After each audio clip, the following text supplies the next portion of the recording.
The kids' snack aisle is horrendous. It's all processed, sugary crap. The classic Ryvita cracker has got 3 ingredients in it. It's rye flour, water and salt, basically.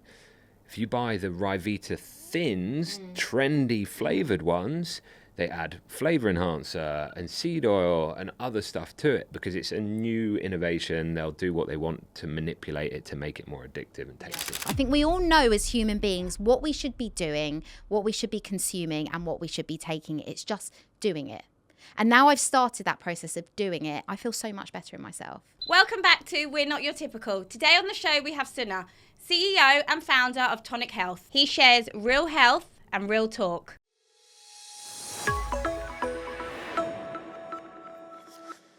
We have Sunna with us today from Tonic Health. Woo! Thanks for having me. So Thanks for coming. You've come all the way from Devon. I have. So thank you. Yeah, nice long train ride. Cost more than a flight to Spain. Well, we are worth it, let me tell you. I can tell from our little pre-chat. Pre-chat. Oh, we've been speaking all about colonic irrigations and constipation. I'm going on Friday for one. I'll let you all know. Yeah, let us know the feedback. But listen, at the end of the day, this all comes down to gut health, the vitamin world that you're in. I think people would really like to know, obviously you've got a huge following, your face is all over social media, but for me especially, and I think you're the same, I like to know people's background and where it got you today. Yeah. Fire away. Fire away. I mean, look, my story starts like most people's, that I had my own personal issue with health, where I used to work in banking. I found myself getting sick 4 or 5 times a winter, catching everything going. And at the time, I was a naive, like 21-year-old thinking, hey, I thought you just catch a cold. Like, why me? Why am I so unlucky? And then through going to a doctor, speaking to a nutritionist, doing some blood testing, I realized I had nutrient deficiencies. So even though I played sport, I ate loads of protein, I didn't get enough nutrition. And this whole world of micronutrients, I just kind of ignored and would eat a chicken breast and some rocket salad, right, for dinner. Bit of rice. Healthy, right? But actually fundamentally quite low in nutrition. And so through that, realised, okay, shit, I need to fix this. Then went to the vitamin aisle, started taking some vitamins, started reading up about them, started to read some science because I wanted to sort it out. And I'm quite a curious person, so I like to go down a little rabbit hole.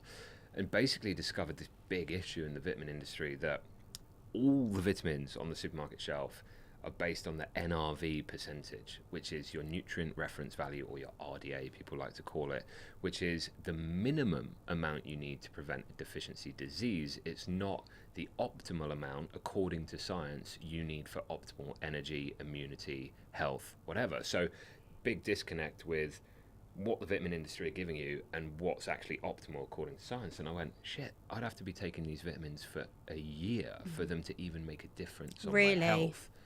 And that's why there's this myth in the UK of, do vitamins even work? It's because fundamentally a lot of them you could take for a year and you wouldn't notice a damn thing. And so that's where I thought, this is wrong, like ethically, morally it's wrong. Nutrition is so fundamental that we die if we don't get enough. You know, it's the baseline. We need nutrition. And so I wanted to then basically fix that and create a vitamin company that would give max strength, optimal doses to people according to science, so that they could actually feel the benefits of nutrition. Because as soon as I fixed my own nutrition, I just didn't get colds again. And I was like, oh, damn, you don't need to get colds every winter. You That's serious? kind of nice. Yeah. That's mental. Because I look at vitamins and I'm not a great advocate for it, because I don't actually take anything, because I get so confused. I go to a supermarket, I'll look at the vitamins and I'll be like, well, what the fuck should I be taking here? There's so many. I don't know what I need. And that's kind of as well what I feel with my kids as well. I don't know what they lack. I don't know what they need. So I think, don't give them anything. And then I'm on the other end of the spectrum. I take a ridiculous amount of supplements. I probably take about 15 different supplements a day. Wow. I know your eyebrows are through your roof right now. You don't need but then my parents are the same, and we think, oh. But then you could be doing more harm than good if you're taking the wrong thing. That phrase is a complete myth. Like, you can't do more harm than good. Your body is incredibly good at dealing with vitamins. If you have too many, you just excrete them. You know, vitamin D toxicity that every news article will fearmonger about. The reality is, you would need to take like an entire tub of our tonic gummies every day for like 3 to 6 months, and then you might demonstrate vitamin D toxicity. Like, the demonstrable cases of when that's actually happened are when people do stuff crazy. Like, you're not going to overdose on taking 15 So I'm vitamins good. a day. You're fine. You I'm don't good. need to worry. You're not going to do more harm than good. You're going to do more harm than good by not taking any, I know. unfortunately. I know. Because I need someone to literally say to me, this is what you need to take. And I'll take it. But I'm so uneducated in that I just think, well, if I don't know what I'm doing, well, let's not do it. Well, but the easiest thing to do, if you don't know what you're doing, just take a multivitamin. Multivitamins have a bad rap, and rightly so, because some of them, naming names, Centrum. Centrum's multivitamin has 10 vitamins in it. Of the 10, you still could get deficiency diseases of 8 of the nutrients. So you could take Centrum's multivitamin and get rickets and scurvy, because their Wow. doses of the nutrient is so low. It's so ineffective. And that's not to mention the fact that they've got fillers and binders But that's and what I'm other stuff saying. in. So if I don't know what to take, how do people know what's a good one and what's not a good one to take? Well, typically you get what you pay for. So, Okay. you know, the simplest thing to do would be go to the supermarket, buy a multivitamin, and just don't buy the cheapest one, like invest a little bit more. And nowadays there's a lot of good options on the shelf as well that will then have a lot of the fillers removed, have a lot of, you know, the right nutrients in the right forms, and you'll just be covering all the bases. It's like a little bit of insurance that you can just cover your health, and it will just top up your diet. Well, that's what I question as well when it comes to kids' supplements and vitamins, because especially in our Sen world, we have always been told by people, professionals, therapists that, oh, your children may be lacking in certain things, so to give them vitamins and that will help. Well, as you mentioned before, going to a supermarket, there is so much to choose from. And what I'm noticing recently by following you guys and seeing these amazing content creators sharing your things is that a lot of the ingredient is actually sugar and glucose. A lot is the first, it's the But main. it's always been our routine that we always do supplements in the nighttime before bed. So my kids are sleeping on sugar. No wonder they don't sleep. So I mean, where do you start? where do you start? Well, you start Giving by... them in the morning? Well, no, you start by not buying the gummies that are filled with sugar, because there was a study done by the Daily Mail, admittedly, but they tested all the kids' gummies out there about, I think it was in August that it came out, and they found that actually a lot of the kids' vitamins had more sugar in them than Haribo. Wow. Because believe it or not, Haribo is actually quite a reasonable sweet on the spectrum. You can get a gummy sweet that's 65% sugar, and you can get some Haribos at as low as 32% sugar. How are these allowed on the market? How are they getting Getting away with it. the word? Like how?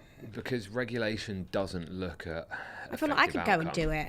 Yeah, you could go put 40 milligrams of vitamin C in a sugary gummy and call it a vitamin that's good for their immunity, unfortunately. And there's nothing about that product that will be good for their immunity, because all the sugar will outweigh any of the benefits by far. And that's what you see across the entire category. Haribo Orange, you know, Centrum, you name them, Vitibiotics with Peppa Pig.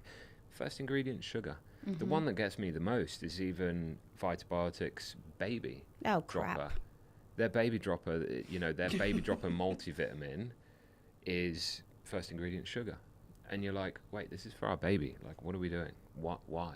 You know, what's happening? The vitamin D ones are fine, in fairness. They're just vitamin D and olive oil. But even the Baby Dropper is first ingredient sugar, which is just nonsense. And we don't have to be doing that to our kids. And fundamentally, you look at the health outcomes of our kids. In the UK, our kids are now 7 centimetres shorter than Great. European kids through poor diet and lack of nutrition. So it can stunt your growth. Oh, fundamentally. I mean, I literally thought about this a couple of weekends ago when I went to a 13th century pub in Devon, right? And you have to duck going into the doors. And I was like, oh, yeah, like, everyone was really small back then. And you think, oh, was that genetics? You're like, no. It was lack of nutrition. They didn't have enough access to quality food to properly fulfill the human body's and biology's capability of height. And all that's happened over the last 100 years is we've improved our nutrition dramatically, and our height has risen up until about 2010, when we started to tail off again. And this is when you see the increased rise in ultra-processed food is fundamentally, the main problem with that is, well, one of the main problems is, sure, loads of additives and chemicals, but actually lack of nutrition in ultra-processed food is one of the biggest issues.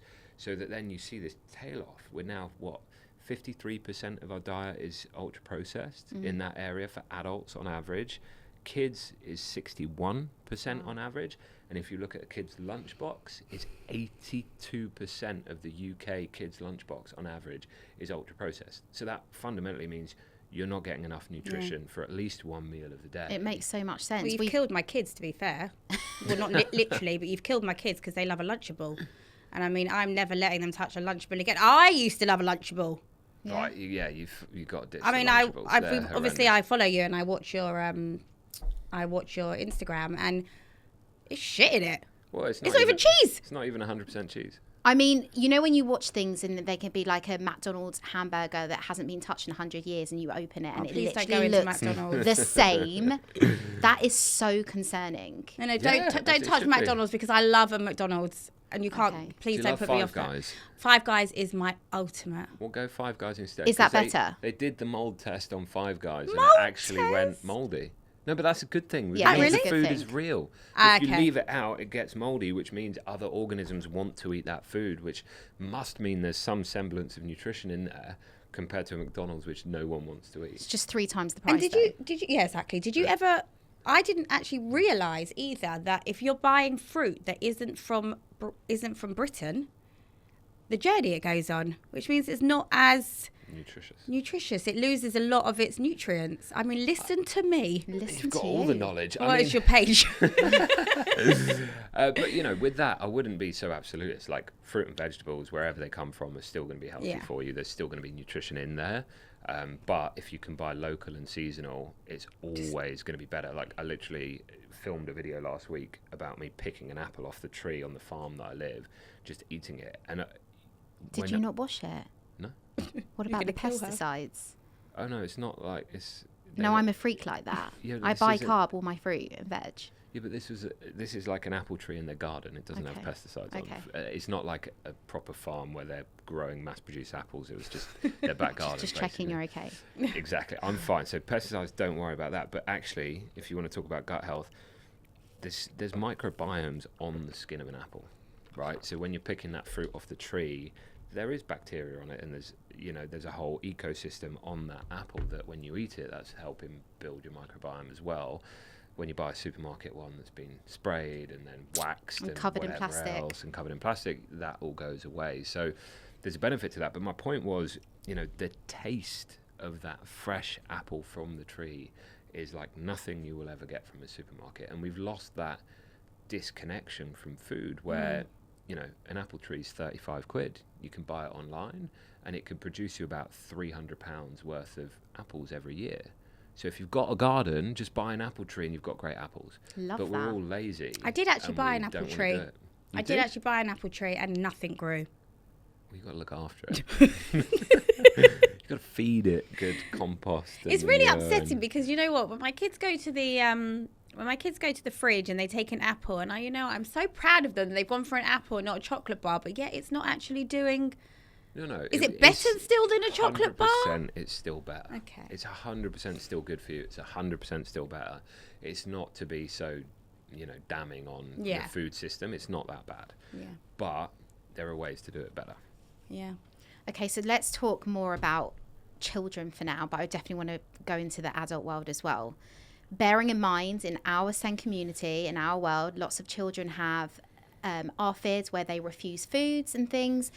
But if you do have a child that is quite open to trying different foods and different supplements and vitamins, again, I'm putting you on the spot here. Give us your best advice. You've got 2 children yourself. How would you forget the Lunchables? Tell us kind of like a daily diary that your children may have, or what a child should eat to get all the nutrients and supplements and things that they need. Yeah. Well, this will surprise you because I don't think I have it figured out. Okay. My toddler is 3.5. And it's the first time I'm doing it. So I'm not a pro by any stretch. I'm figuring it out like the rest of you.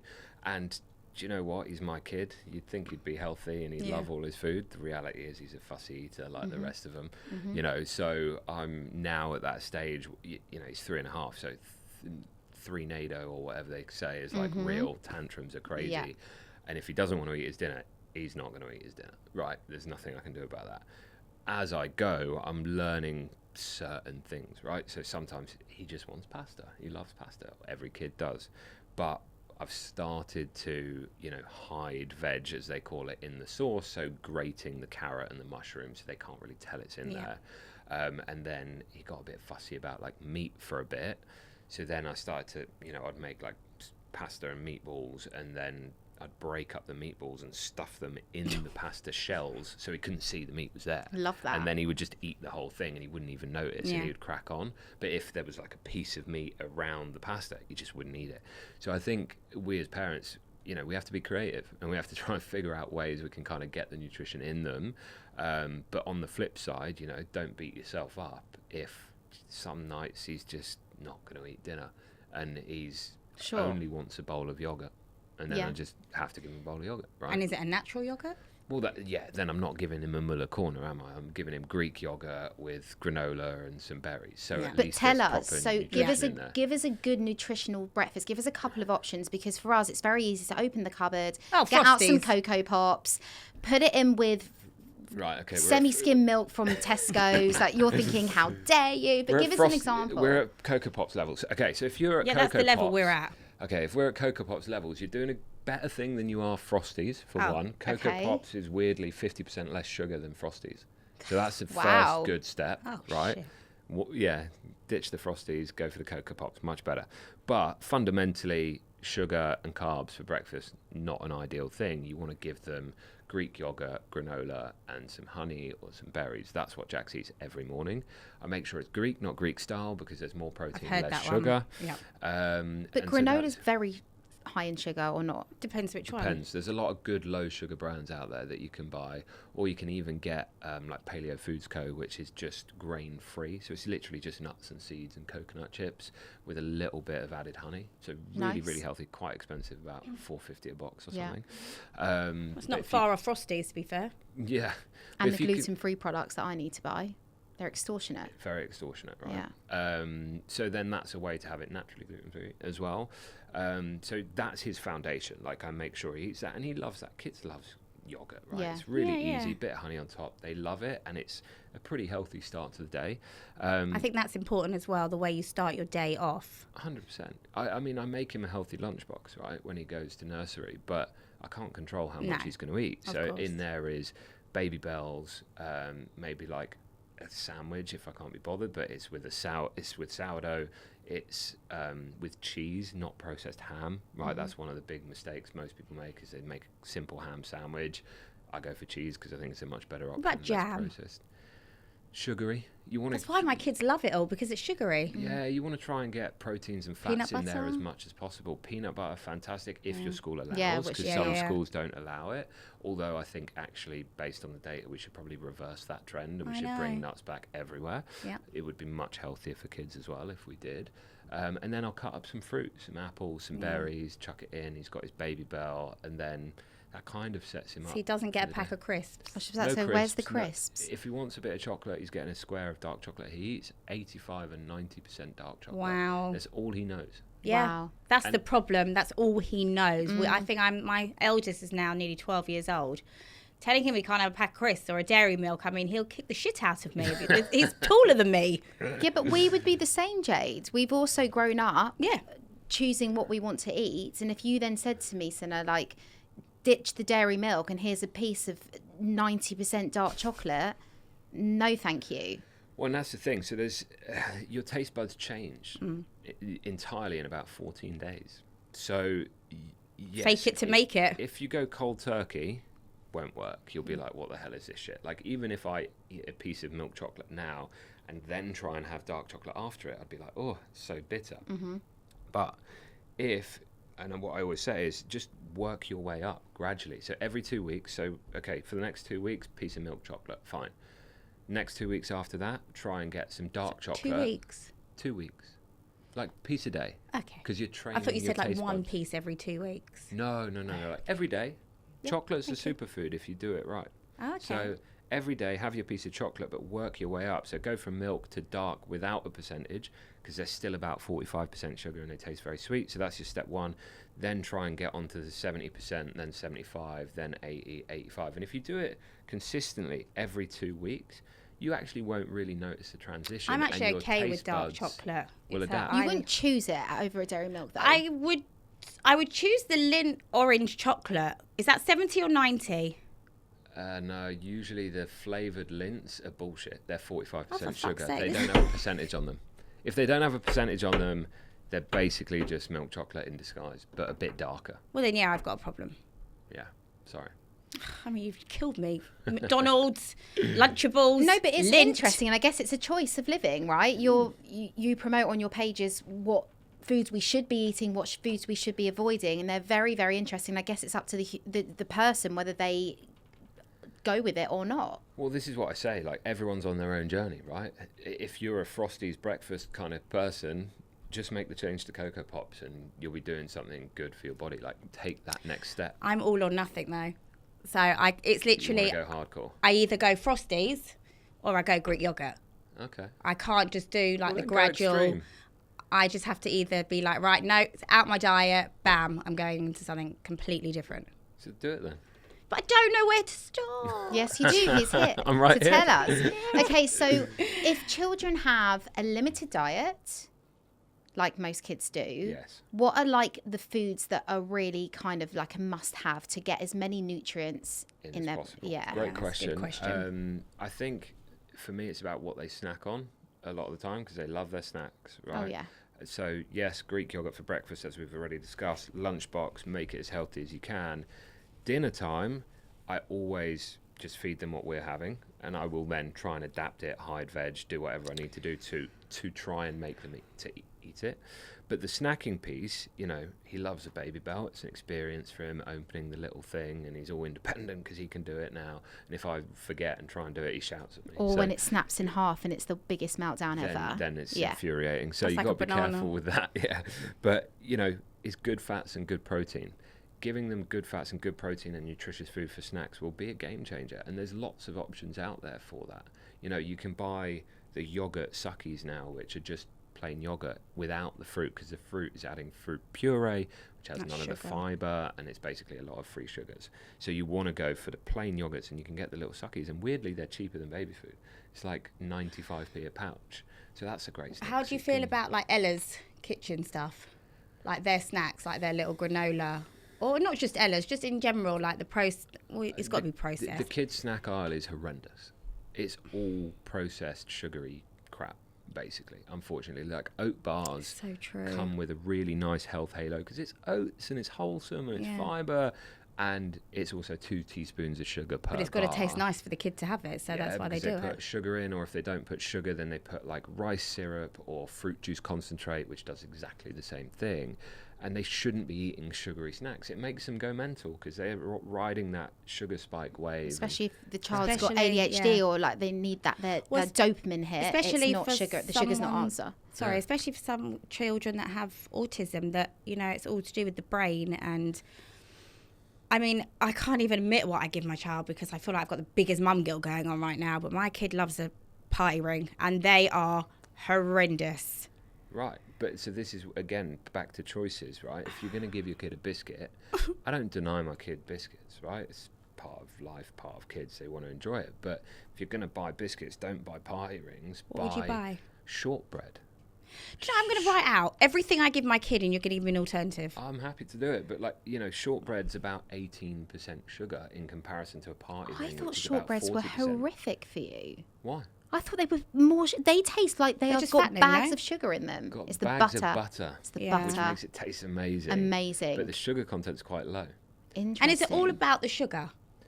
No, I mean, there's other considerations, right? You don't want all the ultra-processed ingredients, but typically when I recommend something like shortbread, these are classic foods Yeah. that we've made for hundreds of years, and they Digestives? don't adulterate the recipe as much.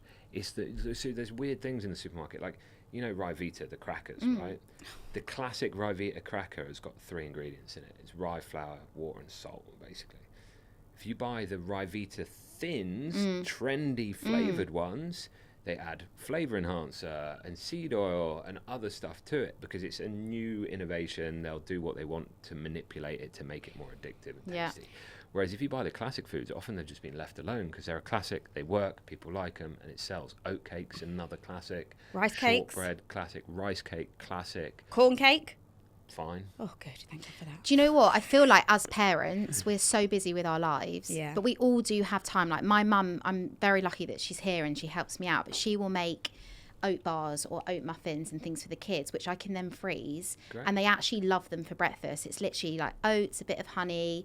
She doesn't put any sugar in it or anything like that because she always says to me, all you do, your kids snack all the time. She said, go and put a chicken in the oven. Give them a bit of chicken as a snack. Like, change their mindset about snacks. And if you don't have them in the house, they can't have them. Yeah. But also, you also can't control what they eat at school. So, like, with Callie's school, for example, oh my God, the menu's phenomenal. But you've got huge things of pasta, you've got breads, and then you have all the meats. Well, I know she will probably have plain pasta with cheese, a slice of bread, and then a cookie. So even though there's so much nutrition in schools, it depends on what the child eats, and it's not down to the teacher to watch everything that they're doing. So that's the concern as well when it's out of your control. But then I suppose, if you're having a good breakfast and a good dinner, it's better. Well, exactly. I mean, you've won most of the You've battle. won 2 out of 3. 2 out of 3, right? So I do believe that if you're getting quality nutrition in two meals a day, you're probably negating most of the effects of that one bad meal.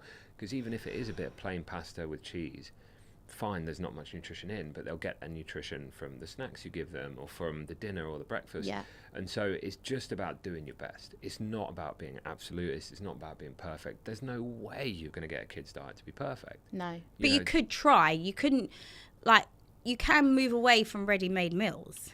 Oh yeah, 100%. You can cook dinner. Like fundamentally, there's a few things culturally though. Really, like if you start at school lunches, back in the day, they made one school lunch and you fucking ate it. I know, even when it was That's disgusting. And that's what I say about dinners. When I was a child, I didn't get what you want for choice. dinner, Jade. It was, this is what dinner is, Jade. Why do we give our kids a choice now? Well, what do you want for dinner, Brody? We shouldn't. It's either you eat this or you go hungry. And then if you go hungry and you come to me in an hour going, I want some food, well, it's still on the table. Go eat it. Yeah. You know, unfortunately, we have to get a little bit tougher with our kids because at school you would have been served meat and 2 veg fundamentally every day, and it doesn't matter the cottage pie. It doesn't matter whether you like it or not. It's either that or nothing. And so then kids ate it. Yeah. And now with dinner time, like you say, I mean, the idea of asking your kid what they're having for dinner and you're just going to whip it up for them, you're not their servant. Make food. Like I make it a ritual in my house. Like either me or my wife cook every single night. Yeah. We're not takeaways. We're not ready meals. We cook every single night. And when we do that, we make it, and then the kids have to eat what they get. Like even Bodie, my 1-year-old, who should be on baby food pouches. You got Bodie. Bodie. I've got a Brody. You got a Brody. I've got a Bodie. So even him, you know, we'll just blend up what we've made and adjust it a little bit. Maybe boil some sweet potato to bulk it out, but we just blend him the fresh food, and that's what he gets. I think we should have started it 12 years earlier. But we can change. And I just think it is, I think especially in our world when we've got children on the spectrum, and yes, their foods are limited, it is so important about their gut health and their brain development that if we can make a difference to them by what we're putting inside them, I mean, at the end of the day, it's our choice what we're putting inside them. So. I'm not denying that. A lot of it comes down to my laziness of having to work, then come home and make meals and 4 different meals. That's why I know you've been laughing at me, but I have been batch cooking, and I've got this new secret green recipe now where I make all my mincemeat, even chicken dishes, but I whip together broccoli, cauliflower, onions, and a bit of sweet potato just to make it a bit thicker, and I mix it completely in. So even if they won't eat a bit of broccoli on the side or a bit of whatever, I know that it's in them. Yeah. And they might go mad, but, you know, my dad said the same thing the other day. He had my kids for me. He said, you've got cottage pie. I mean, it is the worst meal ever. Come on, guys. I love a cottage pie. What? Great. I love a cottage pie. I used to literally cry when my mum was like, it's cottage pie night. I like cottage pie with baked beans. Yeah, I hear this about baked beans. Rogue. Yeah, that's right. Proper rogue. Hilarious. Right. I want to end it by just talking a bit more about Tonic Health and the supplements. So I give my kids Tonic Health. I give them the multivitamin. I give them your new, well, I don't know if it's new, but it's new to me, the kids' immunity, especially now that they've gone back to school. And I give them the probiotic. Amazing. You got all three. I've got all Proper three, advocate. right? Smashing it. No, but genuine. Like the kids You've love always them. believed in it. You've always said I it. know. And I had friends that came over recently and I had them out. I had the multivitamins out. And they're like, oh, can we have one for our kids? And there's me. There's like 3 different families. I was giving all the care. Felt like such a good mum. I was like, come on, my babies. Come and have your multivitamins. Makes me feel good. Well, I mean, look, we're the only vitamin company that makes kids vitamins without sugar and without artificial sweetener. It's made out of beetroot fibre, which is a prebiotic. Good Can for I their try gut. one? Of course you can. Yeah, open it. And then we try and up the doses and give them the best quality vitamins they can so they can look after their health, right? And fundamentally, for those days when you aren't getting enough nutrition in your kid, this just covers the bases because it gives them that extra little top up. It makes me feel better as a parent knowing that even if they haven't had a good day, I'm still putting in. Because with your vitamins, they have 14 different plants. Vitamins, minerals and plants. Fruit, yeah. So we Which is combine all three. unbelievable. So I feel that I've still done a good job. So what is in this one? So that one's The kids' beetroot immunity. fibre, vitamin C, D, zinc, and elderberry, and all the good stuff for their immune system, basically. Out of And it all the tastes 3 delicious, I'm not being products, funny. Good, right? Yeah. out of all your 3 kids products, I don't know if you've got any more. Are these the 3? They're the 3 we've got at the moment. I know yeah. we've only got 2 here. Would you suggest if your child was fussy about taking all 6, because it's 2 gummies per bottle, right? Yeah. Well, hold on, I Would just you one. have take another one? Yeah. Would you choose? Which one would you choose to say if my kid were out of all of them? I would really like my kid to have. The fundamental is the multivitamin. That's like cover the bases, give them a broad spectrum of nutrition, and just make sure they're topping up their daily. Immunity at back to school is obviously a very smart thing for the sort of 3 months as coming into winter, because kids can get up to 10 colds a year, which is wild. So Yeah, you it's need to wild. support their immune system. And then the gut health one, if you think they're having tummy troubles, it's a good idea to add some probiotics, but not essential if you're giving them a good diet. With Sorry, gut good health, food. because Yeah. that is also one that I feel for autism. A lot of people have gut health issues and around the brain and the gut, because some people say it's connected, the brain to the gut. Yeah. Which ones do you recommend for that? Well, we've got a pre and probiotic for their gut health, which gives them 5 billion cultures. It's of Okay. a DE111 clinically D? proven strain that's been studied on kids to Really? improve gastrointestinal markers and physically show benefit to them. Because a lot of probiotics will claim 1 billion, 2 billion, whatever, but it's of a strain that hasn't been studied. See, I met a brand the other day, and I won't name names, even though you have. And I will. their probiotic was in like a chalky texture, which my kids actually quite tolerate, but I don't think Yeah. all kids will. But they only had 10 million.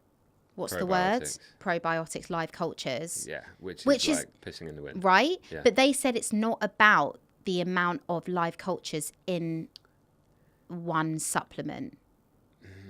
Yes and no. Okay. Like, So I feel like I'm going to trust you more than anyone. well, look, there's nuance in it. So you could make that statement and go, it's not about the absolute number, because it's not. You could give 10 billion of the wrong thing and it's not helping, right?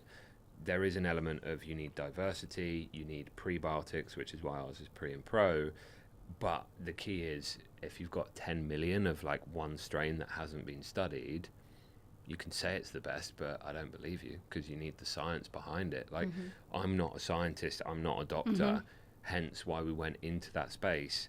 We partnered with a company who's already done all the research and has over 30 double-blind, placebo-controlled clinical studies on that strain, and all the studies showed positive outcomes in like 2 billion doses, and we were like, the research we're seeing says you need more than that, so we're going to up it. So, Okay. and that's what we've done, and that's the way we approach it. And all your kids' vitamins, they come in liquid form? Because for someone like, say, my child, she won't chew something. Well, she might swallow it. I wouldn't give her a gummy because Yeah. I don't know what she's like with it. Do they all come liquid form? We've only got the multi in liquid at the moment. We're working on the others. But yeah, if your kid doesn't want to eat gummies, you can give them the baby dropper. It's designed for 6 months to 3 years. So if they're older, you might want to increase the dose a little bit, basically. And going on to your adult supplements, Yeah. I love you had one at my house the other day. the hydration one. It was a 4-in-1. Nice, the energy and hydration. And it Oh, was what we put in the water? We put the water in mango flavour. Stunning. Mango. It's good, yeah. Mango's Really the only lovely. one. It's good, and I kind of swear by them though. Like I feel like I need to have one every day now to give me my energy and hydration, my electrolytes that I need for the day. It's all about electrolytes, no? Well, it's very important At the moment. So I mean, most of us start our day with coffee. Starting your day with a coffee, great, but it doesn't actually give you sustained energy. What it does is it just stops you from feeling so tired and kind of blocks some pathways. It's a quick fix, isn't So it? it's a quick fix, and then in a couple of hours you feel tired again. Whereas nutrition actually can give you energy at a cellular level. Hydration, being properly hydrated, also sorts out your energy, your focus, and everything else. So in the morning I'll have my coffee, because who doesn't? You love it. Me, I don't. That's why I need the then 4-in-1. Then you It's just definitely not need your normal. energy. I know, but that's why it's massively helped me with Yeah. my energy and making me carry on throughout the day and not feeling like I'm falling asleep. I mean, nutrition works, right? Yeah. And if it doesn't work for you, you've probably tried the wrong supplement. And there is a part of that which is everybody's different. So we will get people in on honesty that will try our product and go, tried it for 60 days, didn't feel any different. We're like, okay, you might be totally good and get everything you need from your diet, but most people don't. 9 in 10 don't get enough vitamin D in their diet.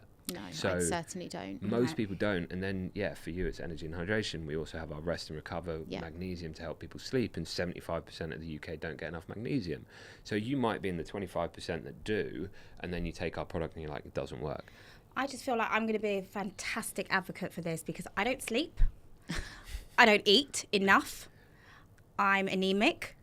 You drink a lot of I coffee. drink a hell of a lot of coffee. Have you got a vitamin drip place here? I think you need to get an IV line into it quick. No, it's so bad. Can you invent one of those? Well, they already do it. There's a No, place- but can Tonic Health do one? So I think I need to try it all. I'm tired every day. I think you need to try it all. Yeah, I've she got does. some in my bag. I'll give Yeah, you some. we'll leave it. So, Sunna, thank you. It's been very interesting. I think it will help a lot of people. It's all very relatable stuff. I think we all know as human beings what we should be doing, what we should be consuming, and what we should be taking. It's just doing it. And now I've started that process of doing it, I feel so much better in myself. Absolutely. And one thing I want to touch on, you said you're lazy because you don't cook, but I don't think it's that. I don't think it's people are inherently Really? lazy. We shouldn't be putting the blame on ourselves. Well, my daughter can't cook for herself. No, but it's not that you're lazy that you don't cook for her. Like, in no time in history did mum and dad go to work, and then you're exhausted from a long day, and then you get home, and then you're expected to whip up a nice, healthy, nutritious meal. Like, that didn't used to exist. I know it's old school thinking, but the woman used to stay at home and they used to make the food, and they had time and energy to do it. I don't think it's we're lazy. I think there's more pressure on us than ever, and the system we're creating in food is driving you to convenience, ready meals, snacks, this, that, the other, and you're like, okay, great, this is easy. This is it saves me time. So it's not that you're lazy. I think it's the system has shifted in a way So true. that isn't necessarily right, and we probably have to go back to a bit, food is very important. Maybe we should make the time to cook dinner. Yeah. No, I totally agree with you. Can you come home and tell my husband that, please? Sure. Thank you. Thank you so much. Thanks for having me.